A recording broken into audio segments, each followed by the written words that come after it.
Good evening, everyone, and welcome to the live stream. I hope you're all very well this evening. So we're going to jump straight in. I would normally say hello to everyone on the stream individually, but we have so many people on, so it just takes too much time. So I'll jump straight into the video. So some great news for Diane Abbott. It seems. So what's happened is I had uploaded the thumbnail and everything ready to go for the live stream tonight, with the idea that Diane Abbott would be banned from remaining as a member of the Labour Party. But it seems the opposite has happened at the last minute, and she's had the whip restored. So let's hear about that. Hello, welcome back to the Politics Hub. I do have a little bit of breaking news to bring you now. Earlier on the programme, we were referring to a Times story that Diane Abbott was not going to be allowed to stand as a Labour MP at the next election. And just to say that my understanding now is that Diane Abbott was given back the Labour whip earlier today. So my understanding is that Diane Abbott was given back the Labour whip earlier today. She had, of course, had the Labour whip suspended for comments she made about racism, the racism faced by black people and also by Jewish people as well, in a letter that she'd written to a newspaper. But my understanding is that Diane Abbott was given back the Labour whip earlier today. And it's been confirmed. So Diane Abbott has Labour whip restored after investigation. So this was a very long investigation, went on for months. And it seems that maybe the news of the conclusion of the report actually happened in January, but it was sat on for some time. But it'll be good news for Diane Abbott, and I believe that has responded already and said that she's very happy to have the whip restored. So it says Diane Abbott has had the Labour whip restored after investigation into her conduct. Sky News understands. The first black woman to be elected to Parliament, Ms. Abbott was suspended from the party last year after writing a letter to The Guardian suggesting Jewish people do not face racism and that instead they suffer prejudice similar to redheads.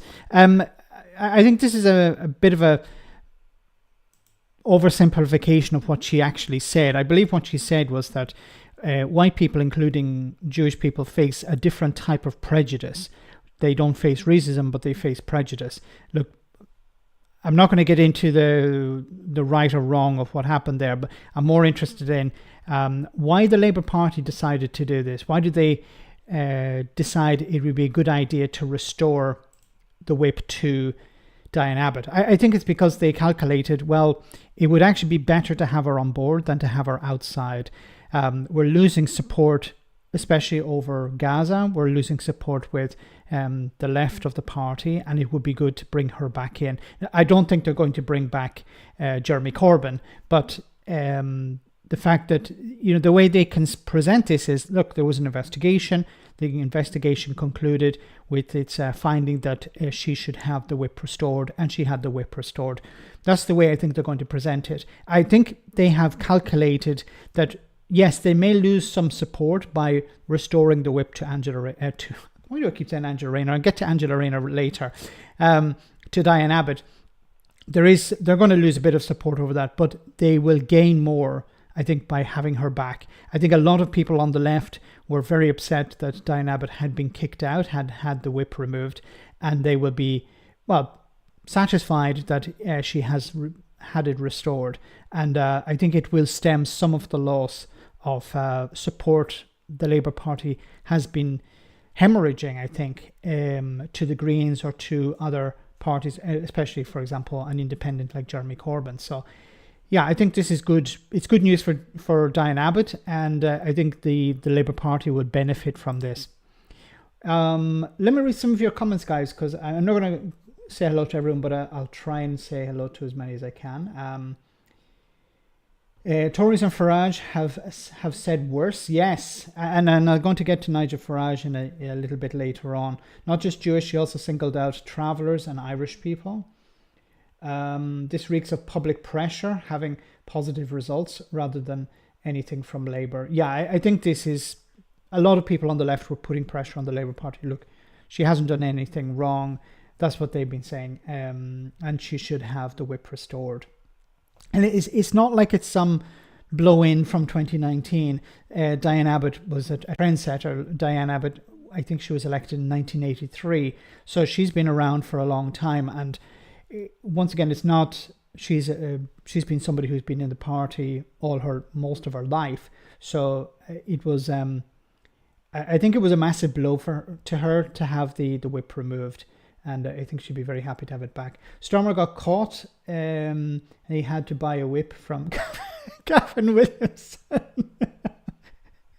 Remember Gavin Williamson, the education secretary, who had a physical whip on his desk. Nothing strange about that, nothing dodgy about that whatsoever. The education whip. And he wasn't even a chief whip, he was the education secretary. They couldn't really accept Natalie Elphicke into the party and remove the whip from Abbott. It would have been terrible optics. I agree, Sean Bean. Sean Ban, sorry. Sean Biag. I agree 100%. And I think there was a lot of pressure on the Labour Party to do something about it. How can you welcome in Natalie Elphicke with her horrible views and keep Diane Abbott out? It made no sense. Olive Branch to the left, letting Diane Abbott back in. Yeah, I think so. Especially to left-wing voters, because she's really popular in her constituency, and it's better to have her on board than outside. And, while Diane Abbott has been extremely critical of Keir Starmer and others in the Labour Party, she doesn't have a lot of power. So I think another olive branch could be maybe in a Labour administration giving her a job. I don't know what, as a junior minister or something. I think that would be a good way to go. I had a power outage just now. Glad only for a few minutes. Not late to watch. No, not at all. Great to see you on the stream. Hope everyone is very well. Brad, thank you so much for that super chat. Tomorrow, Abbott mobbed by GB News and Daily Mail for unspecified reasons. Meanwhile, Sunak puts dozens of brown envelopes round the corner to the sound of crickets. Yes. My goodness. It's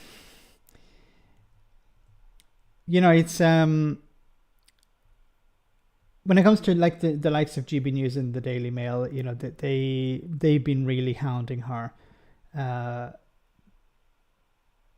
Rishi Sunak would be involved. It reminds me a little bit. I'm laughing because I'm thinking of Rishi Sunak when it came to the people who were interviewed in that video I uploaded this morning, where they were on their way to a food bank, and I suggested, they said to the reporter at the end of the road, Rishi Sunak is a really good guy, and the Conservatives have been really looking out for us. I can confirm it because the guy up there, Rishi Sunak, gave us 50 quid to say this. Starmer basically got caught out, Max, like usual. Thanks so much, Stu. Thanks so much, Brad.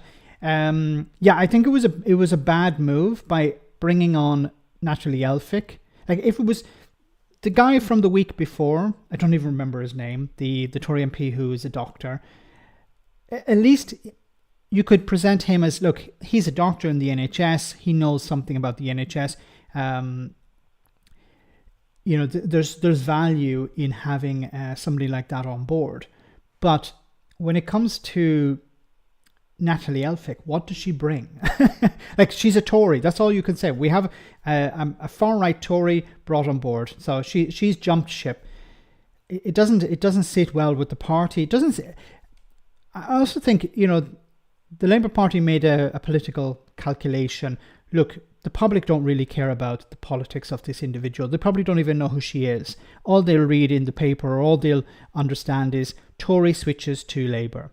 And to a certain extent, I agree with that calculation.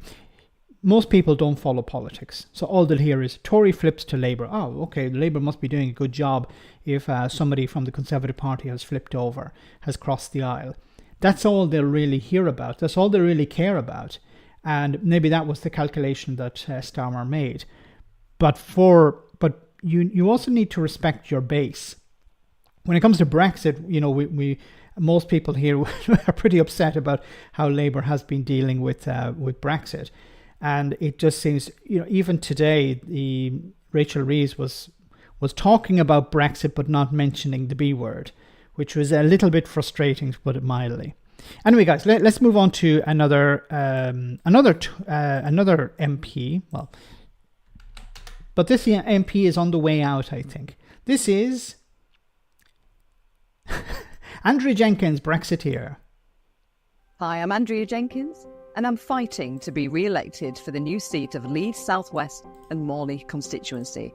And I'm making this video to show you what I've done to stand up for Britain, the British people, and for common sense, and why I'm the Conservative voice you need representing you in Parliament. I've stood up and fought for what I believe is right, whether that's for Brexit, animal welfare, protecting our children's innocence, tougher policing, or scrapping net zero. Okay, apart from the animal welfare one, what about all the rest? How is this helping people? Brexit. She stood up for Brexit. As a council candidate, I was campaigning against political correctness and warning of its damage to free speech and our great British humour. That's great. So free speech is under and humour is under threat from what? Political correctness?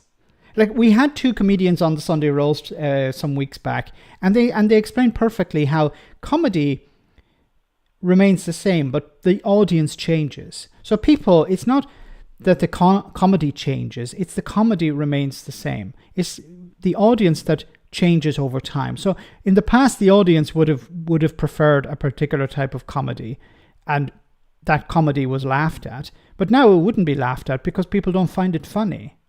It's like, slapstick or something a bit more psychological. That's it. The audience would prefer something a bit more highbrow, or the audience would prefer something a bit more subtle. It's the audience that change. But her idea is, no, it's the comedy that's changing. We need to protect the comedy. And that was 15 years ago. And I was fighting for Brexit even before the word was invented. Fighting for Brexit. And how has that worked out? A wonderful success. Look, I'm not going to inflict any more of Andrea Jenkins on you. That's enough. But I wanted to tell you about there's a new constituency that she's running in, as she pointed out, that she's looking to hold on to. She won her seat she held on to her seat in 2019 with a majority of 11,267. So it's likely. Now, I don't know. We haven't seen any polling for the new constituency, but if it's anything like the old one, then she's going to lose her seat. So Andrea Jenkins, isn't she the Common Sense Minister, or the Secretary of State for Common Sense?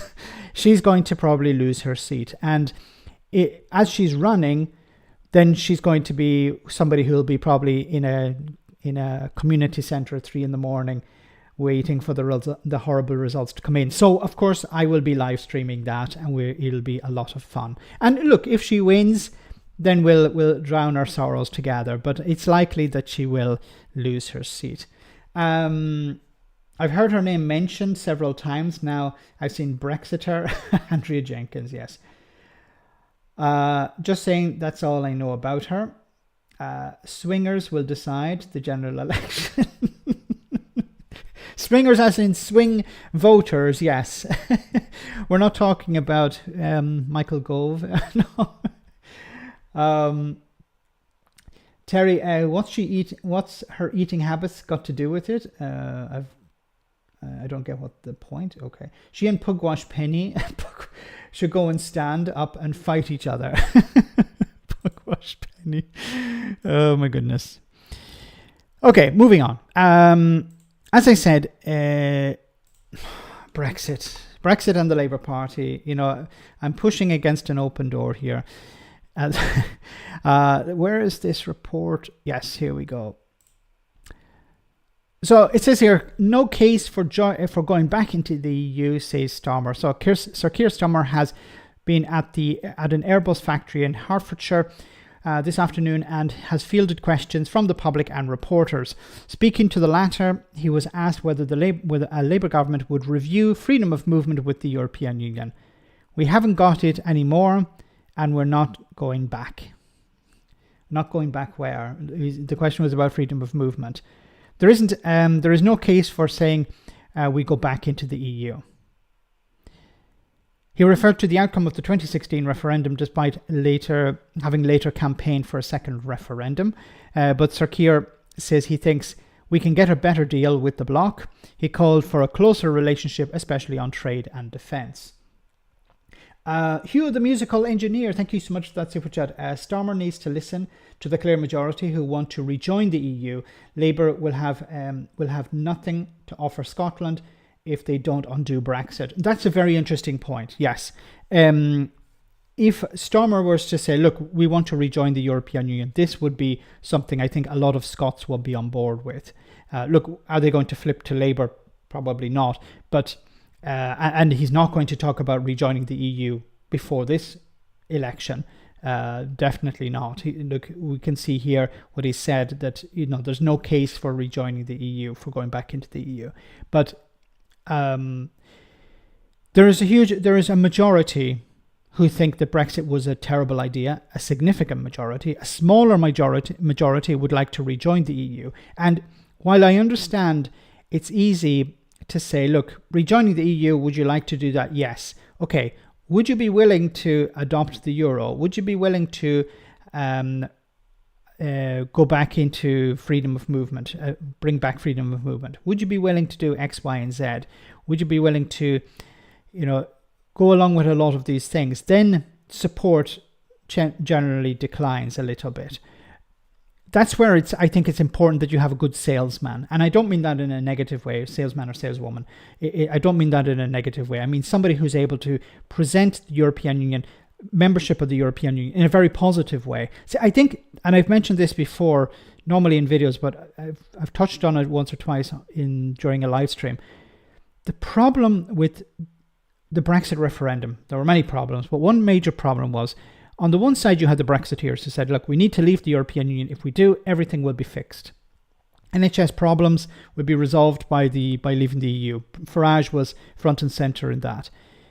Everything, it's a panacea. It will fix all problems. But on the Remain side, they were not very pro-European. And I think it was Brendan Donnelly also mentioned this in one of the Sunday roasts. He was a former MEP for the Conservative Party, and he said, look, we didn't have, and I don't want to misquote him or misparaphrase him, but he generally suggested that on the Remain side there weren't very pro-European people. We had David Cameron. David Cameron was trying to sell this idea of, well, what we can do is we can work out some sort of agreement. If we stay in, we can work out a better deal for Britain, instead of, no, well, we should be part of the European Union because it's a good thing. It was like, no, it's okay. It can be reformed. The people on the Remain side were not pro-European. They were like pro-Remain. Like, we should stay in because it's better than being out. And that's not what was necessary. What was necessary was somebody who pushed back strongly against the likes of Farage, Boris Johnson and others. But there was nobody like that. Or if they were, they existed in very small numbers and they had very little of a platform. But Hugh, thanks for that. I hope after the election that Labour will say, okay, and I think this could work in their favour. They could say, look, there are a lot of things we need to fix. For example, the NHS waiting list. Why is there a waiting list? Because we don't have the staff. Why don't we have the staff? Because we don't have freedom of movement. Why don't we have freedom of movement? Because of Brexit. So we need to undo Brexit. If we undo Brexit, we can bring back freedom of movement. We can resolve some of these problems. If we can bring down the NHS waiting list, what we can do then is we can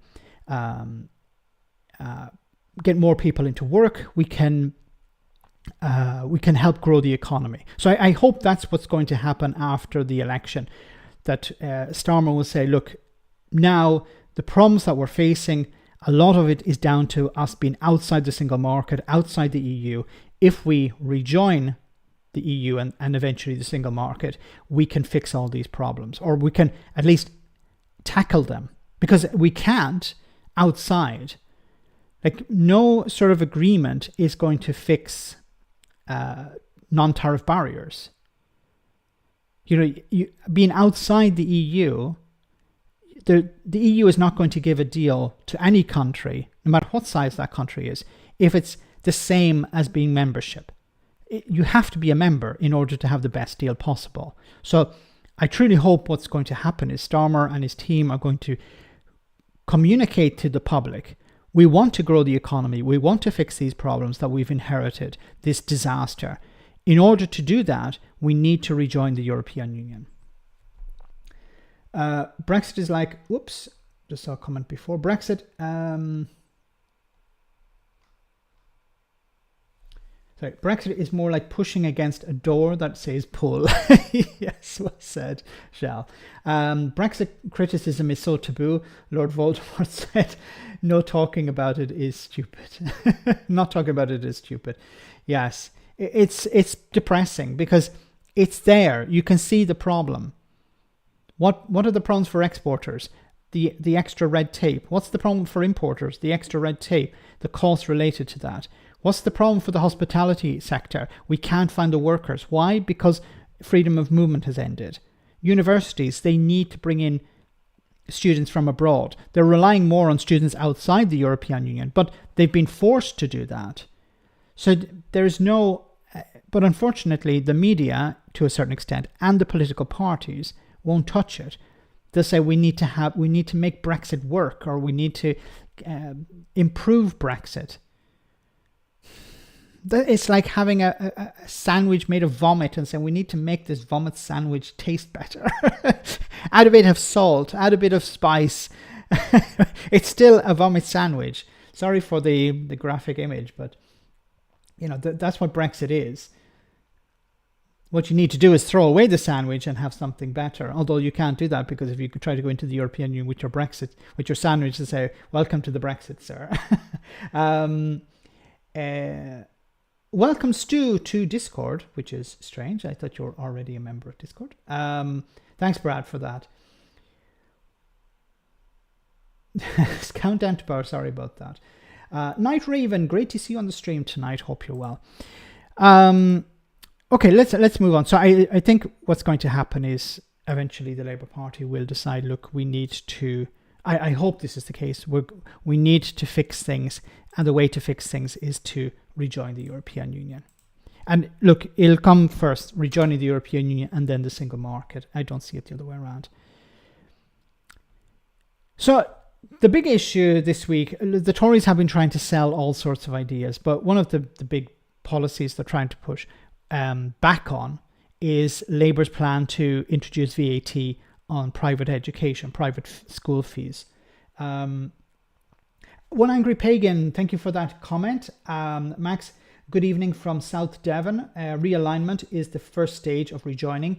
None of this has been immediate, and reversing it can't be either. Yes, realignment is the first. So dynamic alignment, aligning with EU standards, like many other countries around the world do that are not members of the European Union or the single market, but aligning with EU standards, saying, okay, we're going to respect EU standards, we're going to produce according to EU standards. This would help trade. Now, it won't end the bureaucracy, but it will allow, when the UK eventually rejoins the single market, it will allow businesses to, move seamlessly into that type of industry. So the bureaucracy would disappear overnight, because if you have already aligned, then the work has already been done on the industrial side, not the bureaucratic aspect of it, but the industry. The industry is aligned with EU standards. Then eventually, when the UK rejoins the single market, EU and then single market. I keep saying that because I think it's important for people to remember that you can't join the single market. The only way is through EFTA or the EU, and EFTA have already said no. But when the UK joins the single market, Great Britain, I should say, because Northern Ireland is part of the single market when it comes to goods. But when I'm rambling now, okay, but when they do, you already have the pieces put in place. Anyway, on to private schools. Yoni, thank you so much for that super chat. I know the sound. I know I sound like a broken record, but this is about as much. Sorry, will take much longer than the first stint of Labour government to join the EU. Fix things outside first. Yes, I think we shouldn't be under any false hope that the UK can rejoin the European Union in a parliament. It's going to take a long time. And there's a queue. There are other countries that want to join. And, if the UK can't say, well, we want to jump the queue, the Tories are always about people jumping queues. The UK will not be able to jump the queue. It's not going to, I don't think there's a literal queue, but something like that. There are other countries who are already aligning. Those countries are enthusiastic about joining.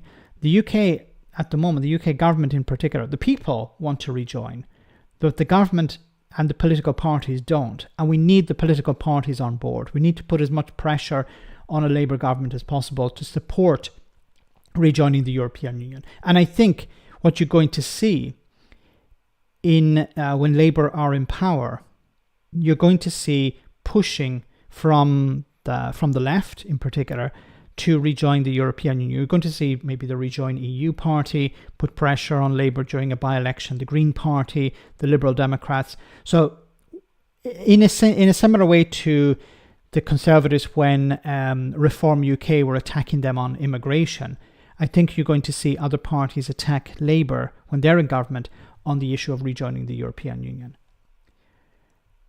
If somebody's saying, look, we need to join, and the government of the day don't want to, and you're able to convince people, look, this would fix a lot of problems, vote for us, then people will do that, especially at a by-election. But Yoni's correct that it's going to take a long time. People have asked, how long do you think it would take? How long is a piece of string? It depends on a number of factors. At the moment, we don't have either party saying we want to rejoin the European Union. That's the problem. That's a significant problem at the moment. So that may change when Labour get into power, but then the negotiations have to begin. We want to, trigger Article 49. We want to join the European Union. There is no rejoining. You have to join the European Union. We have to make our case. We have to align.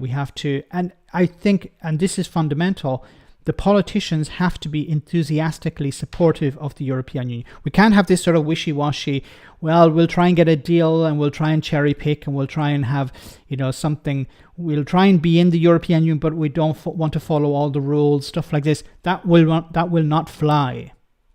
Because why would the European Union want a country in that is half in, half out? It doesn't want that. It would say, look, go away. When you're enthusiastically supportive of rejoining the European Union, come back to us. I think that's what they would say.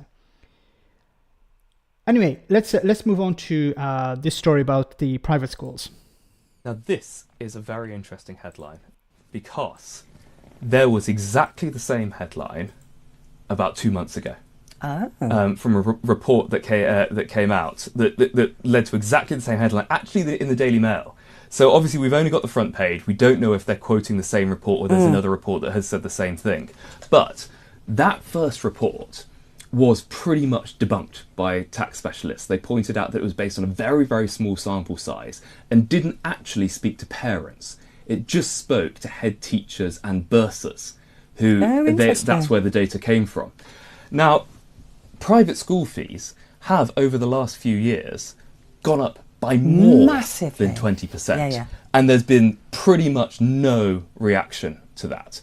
So, but at the same time, you've got the vast, vast, vast majority of parents who can't afford or don't afford to send their kids to private school, and they are subsidising those percentages. Even the really deserving percentage, they're getting subsidised by the rest of us because they're getting a tax break. And there was actually, let me give you the most persuasive argument. I'll do it quickly because I'm late to a break. Okay, exempting private schools from VAT allows the wealthiest in this country to secure their children permanent positional edge in society and at an effective 20% discount.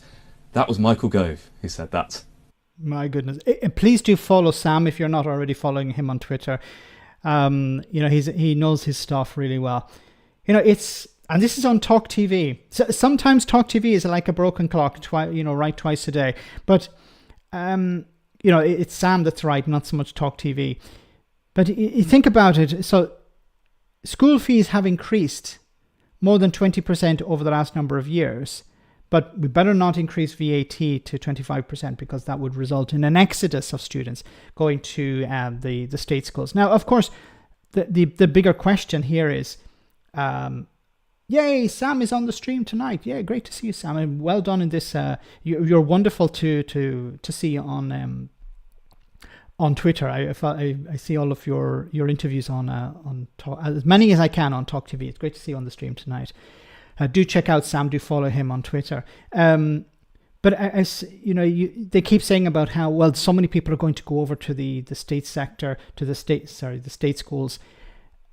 But the argument should be then why don't you improve the state schools? Shouldn't everyone have access to a swimming pool or a football field or a gym or new technology? On all the same facilities that you see in the private sector, in the private schools. The argument shouldn't be we need to maintain private schools because they're taking some of the load. I still think this comes back to a class issue. We need to have a separation of class. We go to the private school or the public school as it's called, and the rest go to the state school. And as we've seen, investment in the private education has increased dramatically, while it's stagnated under the Conservatives over the last 14 years. Not just the schools, the Church of England and other religious bodies are VAT exempt too. Here in Italy, for example, the Vatican own vast tracts of property, vast tracts of land, and because they're charity status, they don't pay the same rate of tax as anyone else does. And the Vatican, the Church in Italy, own, as I said, vast amounts of property, which is rented out, and they're able to make a massive amount of money on that. The class system never went away. No, and I think one of the arguments against private education is Jacob Rees-Mogg, Boris Johnson, and Mike Perry, the guy that I covered this morning. Yes, these people are examples of the problems with private education. Keir Starmer technically didn't go to a private school. He went to a state school and then it became a private school, or its status changed. So while the Tories would say, he went to a private school, and as far as I know, he doesn't send his kids to a private school. They go to a state school. Anyway, guys, we're about halfway through the stream, so I just want to take a short comedy moment. Hope you enjoy this, and we'll be back in just a jiffy. I think that Brexit is a bit like caviar, isn't it? No, it's a bit expensive, a bit of an acquired taste, but the people who like it bloody love it. A lot of those people are Russian. Well said. Okay, I want to move on to Angela Rayner. I mentioned Angela Rayner at the beginning of the live stream. I want to mention her again because it says here, Angela Rayner, police will take no further action against Labour's deputy leader over housing claim. Surprise. I'm shocked. Are you shocked, guys? I was completely floored when I heard this. Police, and I thought that, the Conservative Party were so concerned about, breach of the law. They were so concerned about corruption that they were hammering this point for weeks, if not months, about how Angela Rayner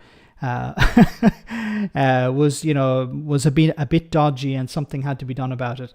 And it's a very good use of police time to investigate Angela Rayner. Police will take no further action against Labour's Angela Rayner after accusations surrounding her living arrangements in 2010. 2010, almost 15 years ago. I'm not an advocate for that happened a long time ago, but like her living arrangement, this was the crime of the century for the Conservative Party. Not PPE contracts, not 37. Remember, what was it, 36 or 37? What's £1 billion between friends? With handed over to Dido Harding. What happened to Dido Harding? Is she living on her own private island in the Caribbean or something? That she bought with her ill-gotten gains. Where has she gone? She's completely disappeared off the map, off the radar completely. How is that possible? 37. You hear about lottery winners who go into hiding because they're afraid that, friends and relatives will try and, bug them for cash, turning up at their door saying, I have a sick child, but you don't have children. I've heard of sick children. Can you give me some money? Anyway, officers from the Greater Manchester Police launched an investigation into the party's deputy leader earlier this year after reports suggested she may have lived primarily at her then husband's address in Stockport, despite registering to vote under her own nearby, which could be a breach of the electoral rules. But they later received a complaint from Tory MP James Daly, remember that guy, informing them of claims made by neighbours that had contradicted the Labour MP's statement, so they opened a probe, and it came to nothing. Now, James Daly has a lot of questions to answer, I think, because he went on TV and he said that he reported Angela Rayner to the police, but he wouldn't say for what crime she had committed. He just said, well, neighbours said something. That's not a crime. What is the crime that you had reported? He refused to answer. And I said at the time, the reason he's saying no, he won't answer the question. He just said, I reported her. It's the police that are investigating. He refused to answer it.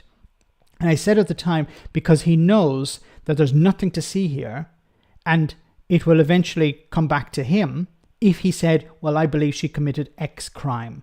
Because then what Angela Rayner could do is say, okay, James Daly,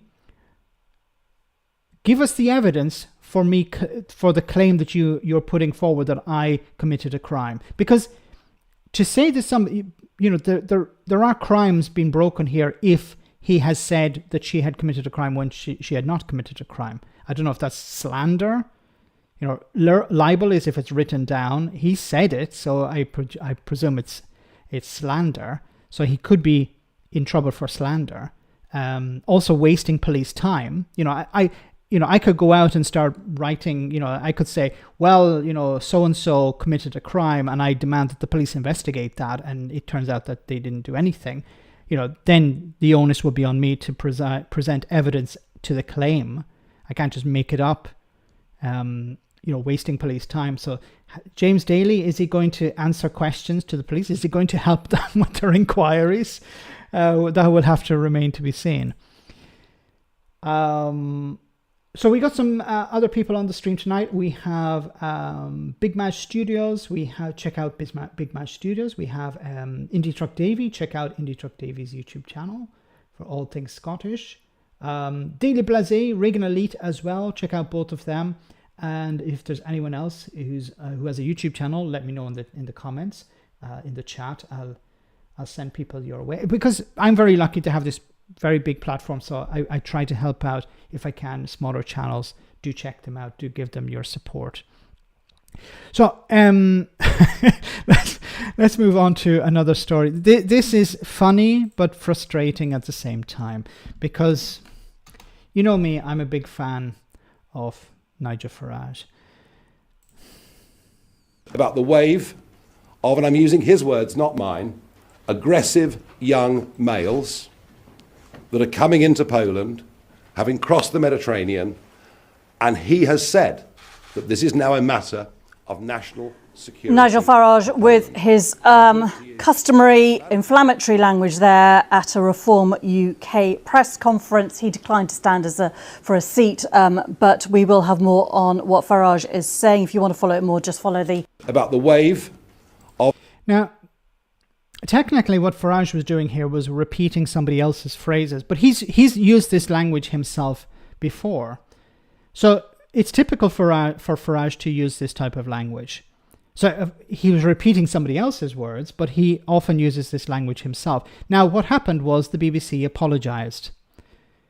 Defamation requires a statement to be untrue and presented in a factual calm rather than an opinion to be defamation additionally.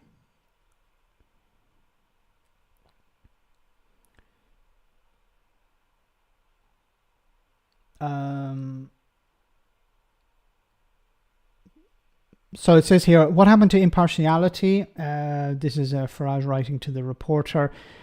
BBC News presenter Geta has accused me of customary inflammatory language, when I quoted Polish Prime Minister Donald Tusk at a press conference. But you have used this language often, so I think defamation is the thing he can be done for. He has used this type of language before, so it's, while technically he may be able to get around this, because he's quoting somebody else, but we know that the dogs in the street know what Nigel Farage is all about. My bigger issue here is that he's able to extract apologies from the BBC.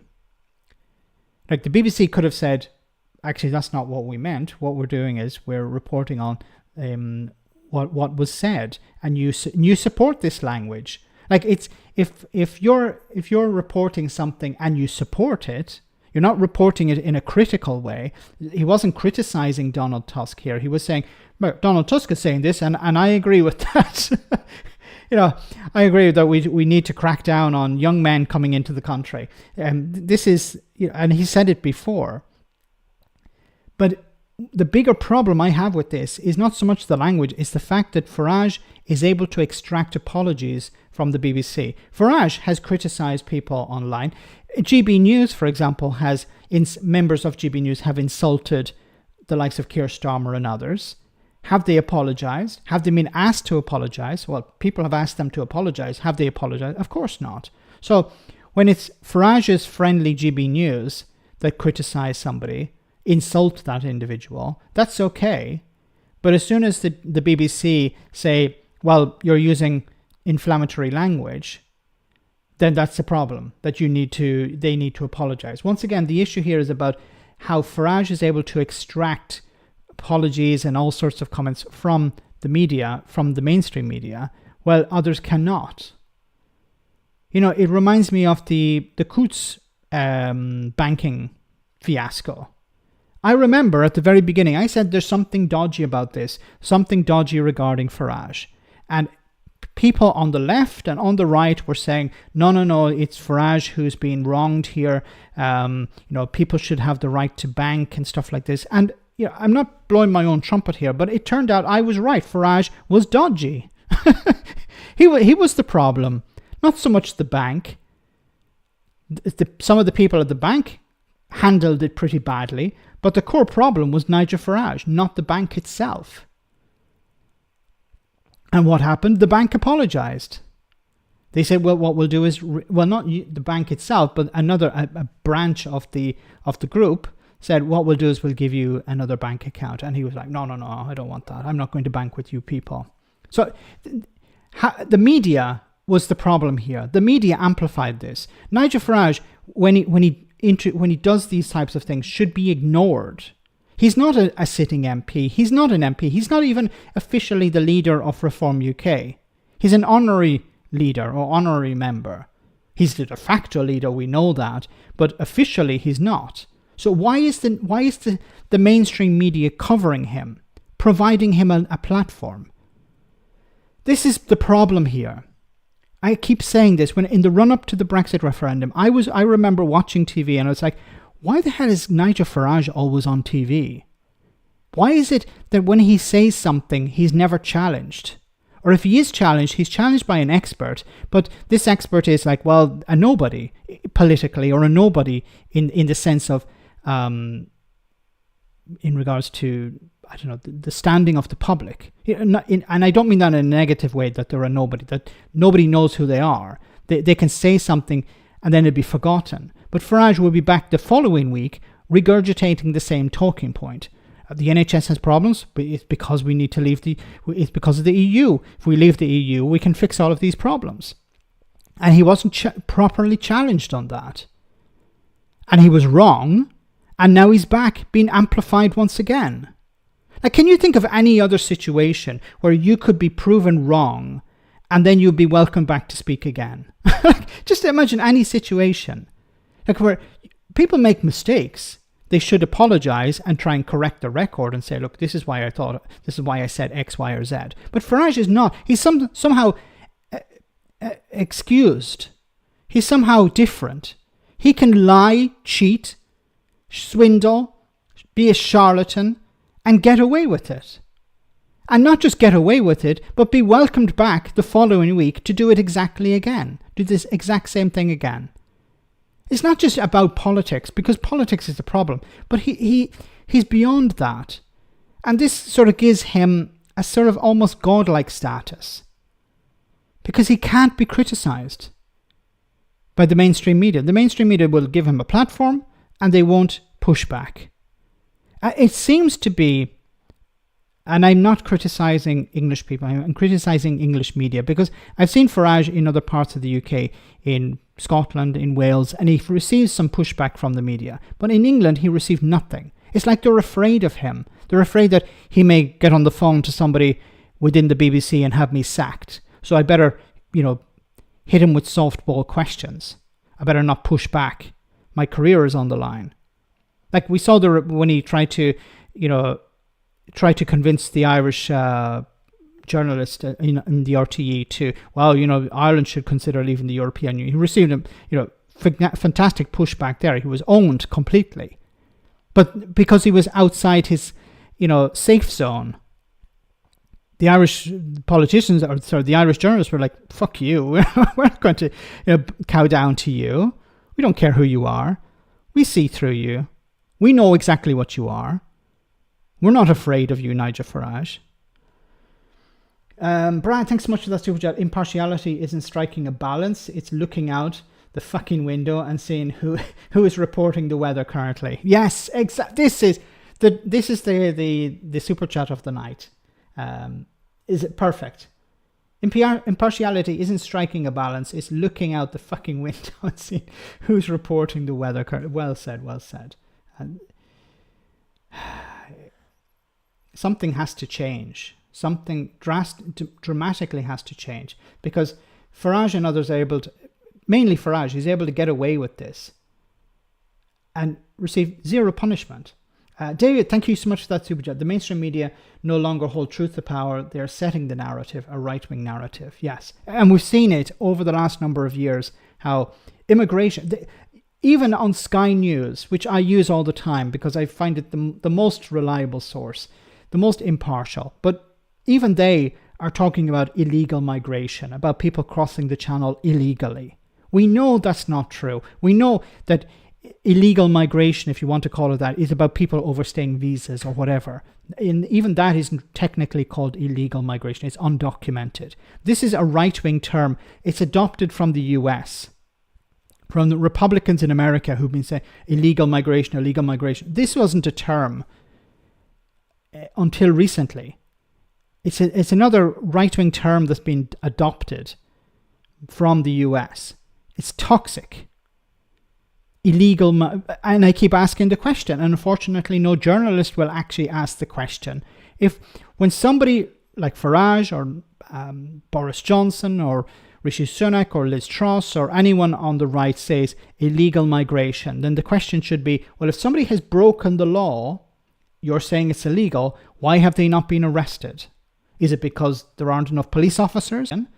Let's look at the language being used here. Very little of the English media is English. That's a good point, yes. Well said, Yoni. It's owned by people in Qatar. It's owned by, guys living in Monaco who don't pay tax in Britain. Who convince British people their greatest, the greatest threat to them is somebody who has less than even they do. The poor people, you should be afraid not of the people above you. Don't look up, look down. That's where the problem is. Thanks so much, Yoni and David. Let me just double check. I don't want to miss anyone's comment. Okay. Hamsters acting up, no. And I have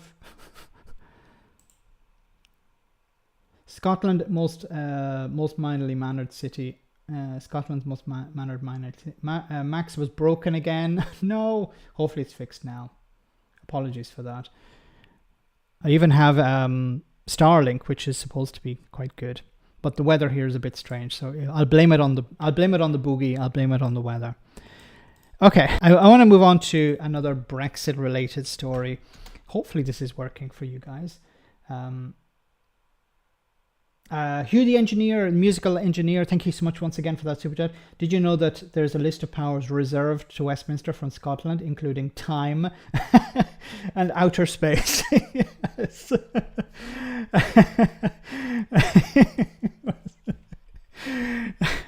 Scotland, if you want to do anything with time, no, you need a section 30. If you want to do anything with outer space, no, you need to ask for a section 30. I said. So for people who don't know, there's a bit of a joke there. I presume it's a joke. I'm joking. Yes, certain powers are reserved. Some certain powers are devolved.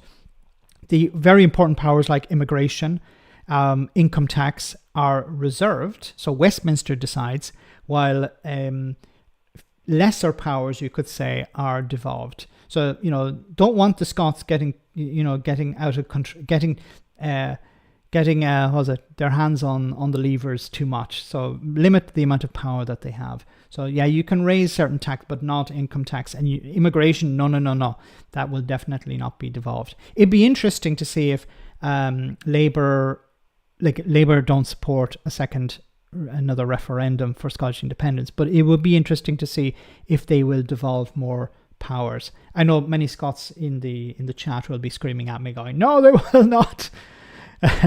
And maybe they're right, but it would be nice to see more powers. Anyway, I just want to touch on this story. I'm not going to go into too much detail here, but exclusive: Tory minister accused of giving up after jetting off to Greece on holiday.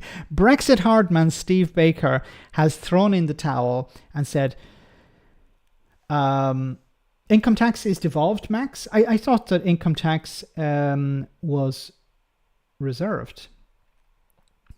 Or maybe I thought there was or some of the taxes I believe are, maybe it's business tax. I don't know. Corporation tax is probably reserved. I'm not sure. Thanks so much, Alistair, for that clarification. I thought, but for example, immigration, as I know, is not devolved.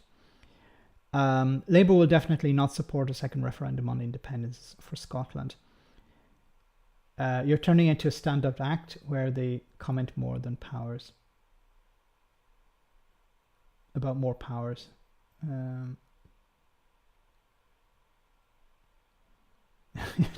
To a stand-up act where they comment about more powers. Anyway, so Steve Baker, the Brexit hardman, has decided to hell with the general election, to hell with campaigning. I'm going to lose my seat anyway. I'm not going to let it ruin my holiday. So he has gone to Greece. Now, Parliament is technically still in place, so he shouldn't be on holiday. He's supposed to be in, it hasn't been dissolved yet. So how did he get holiday? Anyway, he doesn't give a shit. He's had his fun. He's got his Brexit. What's so funny about all of this as well is that people like Steve Baker and others had said, we need to stop Labour because Labour is going to undo Brexit. So he cares so much about Labour undoing Brexit that he went, to hell with this, I'm going on holiday. And it was funny also, he was asked, well, what are you going to do if you lose your seat? And he said, well, I'm going to go water skiing and I'm going to do this and I'm going to do that. And he wasn't like, no, I'm not going to lose my seat, or I'm going to spend more time with my family. No, I'm going to have lots of fun. I'm tired of politics. Yeah, it's like, I think a lot of businesses are tired of Brexit, but they can't get a holiday from that. David, thank you so much for that super chat. Max, only the income tax base rate is reserved. We have 5 other rates or bands that are devolved. Okay, thanks so much once again for that, David. David is great for informing me on these things. Corporation tax, in the context of reducing it to 12.5%, is devolved in Northern Ireland, as is in the application of water charges, currently nil. In all other taxes in Northern Ireland are reserved. Yeah, it'd be interesting to do a video with some of the Scots or somebody from Northern Ireland about these, because there's a lot of confusion, including my own, which is shameful, about which are reserved and which are devolved. Farage is a salesman whose product comes with no instruction manual, no guarantee, and no returns policy.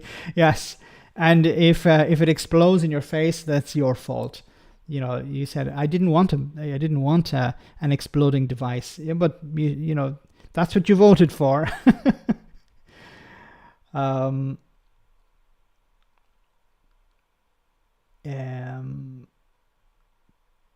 Yeah, they are. They have the gift relief, for example. Is he on holiday with Boris? Maybe. No, I don't think he likes Boris Johnson too much, so I don't think he's on holiday with Boris.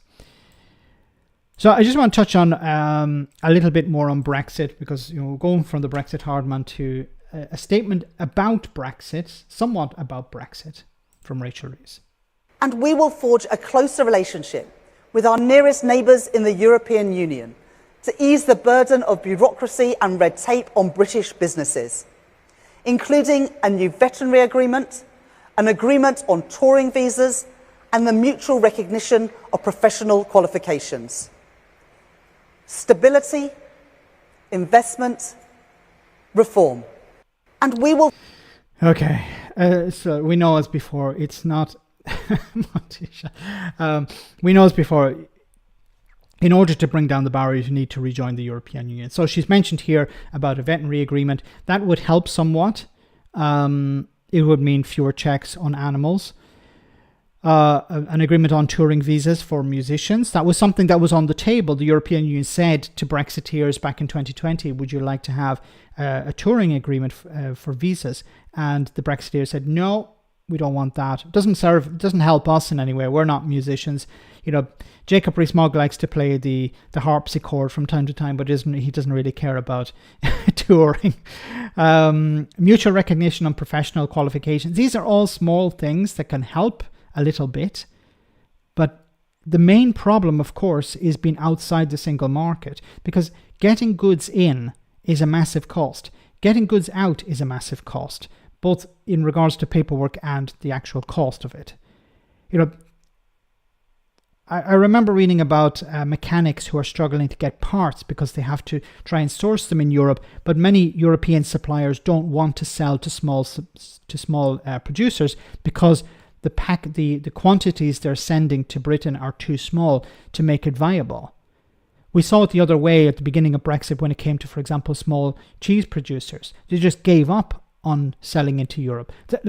How are you going to bring that back? That's the thing. This is very important. This is a question that doesn't really get asked. What are you going to do to help small traders? So, for example, at the moment, they want to sell their goods into the single market. They can't because it's no longer viable. What are you going to do to help them? Veterinary certificates, that might help. But being outside the single market, there's a reason why it's terrible. Unless you're a massive economy like the US or China. That's why so many countries want to be part of the single market. That's why Britain was pushing for the single market at the beginning. Because it's beneficial, hugely beneficial.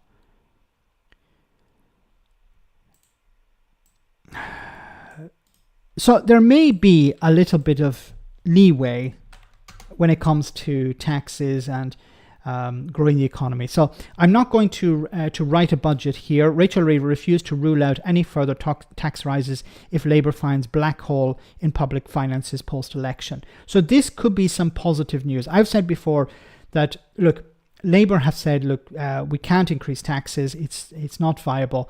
We're not going to do that. We're going to impose something like austerity. They haven't come out and said austerity, but they will be strict with public finances. So perhaps that has changed somewhat because Labour say, look, we're leading in the polls. Maybe we can be a bit more flexible with what we want to do on tax. Rachel Reeves, I'm not saying this is actually going to happen. This is just speculation, but it could be something moving slightly in a positive direction.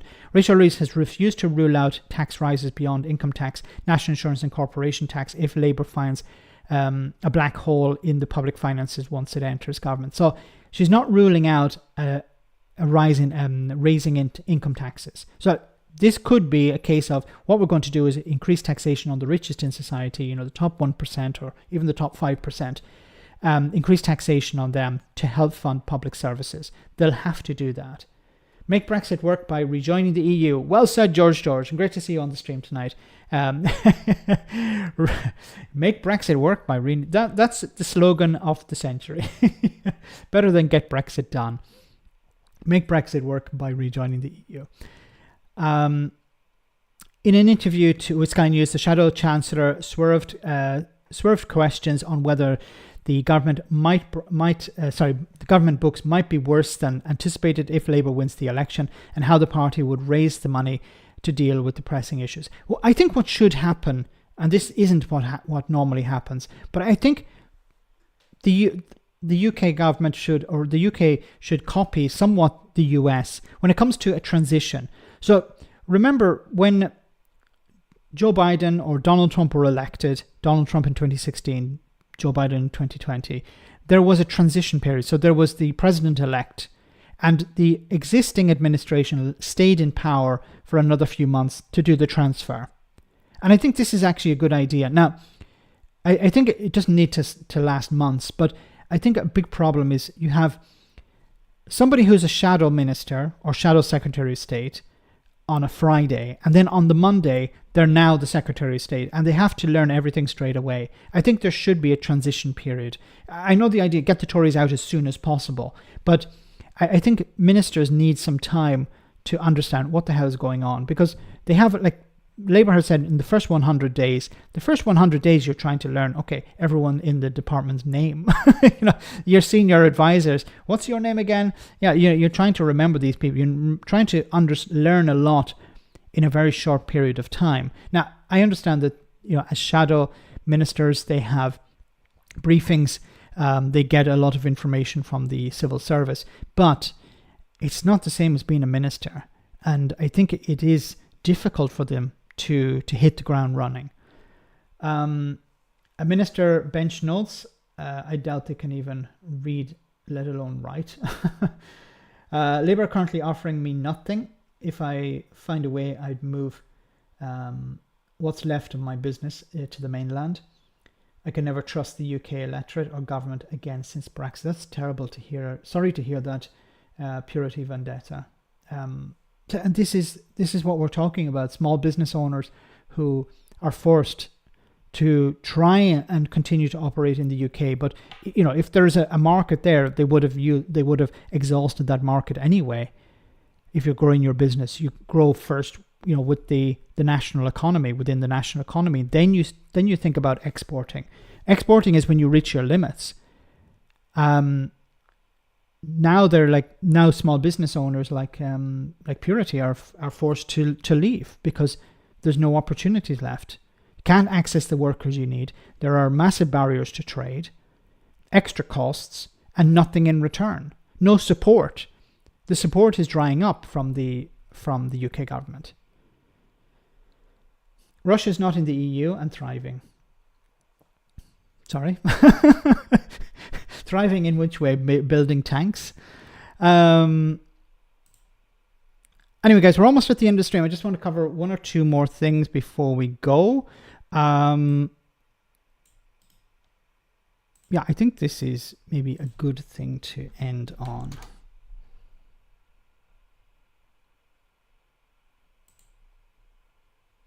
What's one of the reasons that we don't talk more about taxing wealth over income? It's because older people tend to have wealth, younger people tend to have income.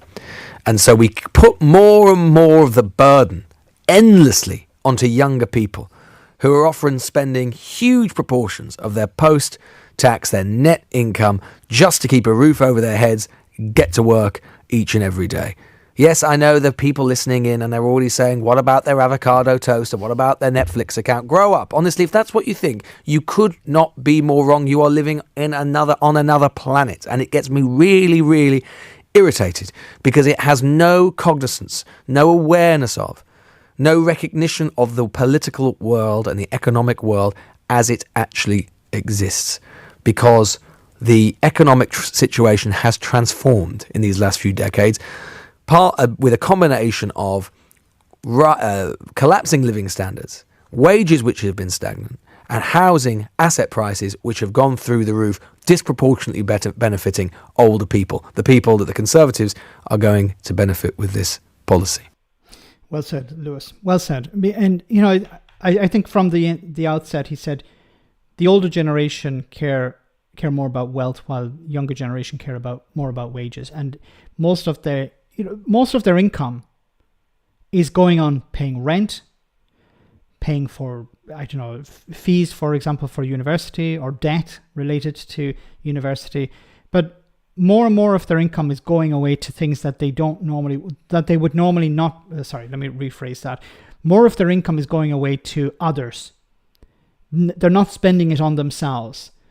So this narrative of they're wasting their money on Netflix or on avocado toast, this is nothing compared to how much they're paying in rent, and later on in life, if they can, on a mortgage.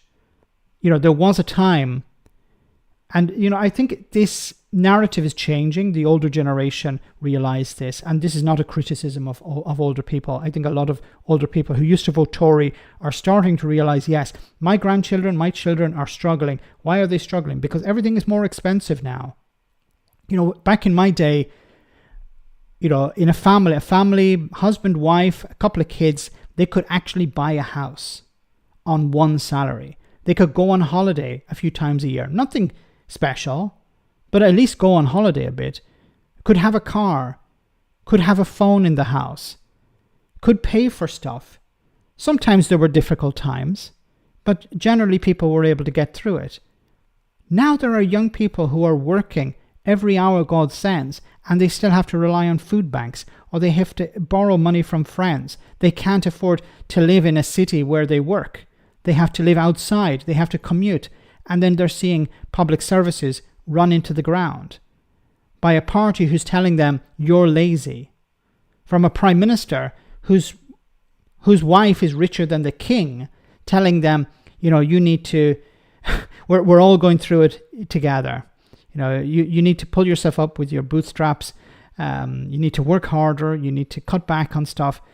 It's insulting. But I think more and more of the older generation understand this. And they're saying, there was a time we'd look at young people and say, oh, they're lazy and they need to work hard. They need to save more.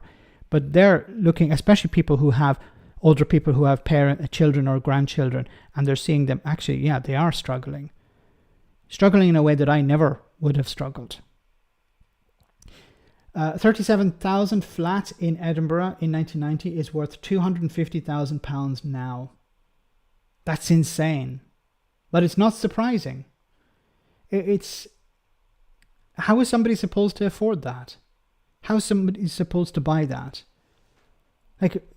There's also the case where people have been putting money aside in order to save up for a deposit, but by the time they have saved up sufficiently enough for a deposit, inflation and the house prices have gone up dramatically, that the deposit is no longer enough for a mortgage. So you've been spending 10 years or 5 to 10 years saving up for a deposit, and then you're told, well, your deposit is not enough. Come back in another 5 or 10 years. And in those 5 and 10 years, what are you doing? You're paying more in rent. So whatever you have, you're automatically locked out. George, thanks so much for that super chat again. If they want young people to care about wealth, then young people need to be able to save. Yes, they need to be able, but they can't save because everything is more expensive. In particular, rent is more expensive. So many people are spending more and more of their income on rent. How are they supposed to save? They're left with less, and they're supposed to save more. It's impossible. It's economically impossible. Guys, we're almost at the end of the stream. I just want to say thank you so much to everyone who came on tonight. Before we go, we have our one for the road. Make sure to check out the stream on Friday, same bad time, same bad channel. Hope you enjoyed this. Thanks once again to everyone who came on tonight. Thanks for your support. Thanks for smashing the like button. Check out Sam, who I mentioned before. And thanks to the moderators for doing a wonderful job as always. Hope you enjoyed this. Before we go, one for the road. Colin in Portsmouth. Colin from Portsmouth is on the line. Hello, Colin. I'm disgusted, Anthony. Absolutely disgusted with these scrounging families looking to leech off the state. What, nurses who have to use food banks, Colin? No, these people writing into the Telegraph complaining that Labour's VAT plans mean they can't afford to send their kids to private school anymore. Oh, my heart bleeds. I think I agree with you on that, Colin. That's weird. If you can't afford kids, don't have them. And if you can't be trusted not to breed within your means, then stop bloody complaining complaining about it and maybe cut down on the Netflix and aubergine toast. If you want to put your children at an unfair advantage to the other 97%, then budget for This is unsettling, Colin. I agree with you completely. The government shouldn't be subsidising your lifestyle choices. Well, I blame the newspapers. They prey on these vulnerable people, these families desperately searching for cash. They exploit them for a story they know will make them a laughingstock, Colin. They know exactly what they're doing. It's just disgusting, You know a Colin. great saving that will make you immediately wealthier in this cost of living crisis? What's that? It's a simple life hack. Go on. Send your children to state school. If you really love this country, then you'd spend your efforts making our public services better instead of crying about it to the newspapers. Anyway, Anthony, thanks for having me on. Love to the family. Love to the family, Colin. Love to the family. So who are you going to vote for then this year? I'm going to see what Reform's policy is on this area. Right, yeah, I'm strangely relieved you've said that, to be fair. Questionable sanity. Thank you so much for that super chat. You can't afford a house that a landlord wants to rent to you. That's the point. The hierarchy demands 33% of population occupy the rental houses. Yes, thanks so much for that, and it's completely true.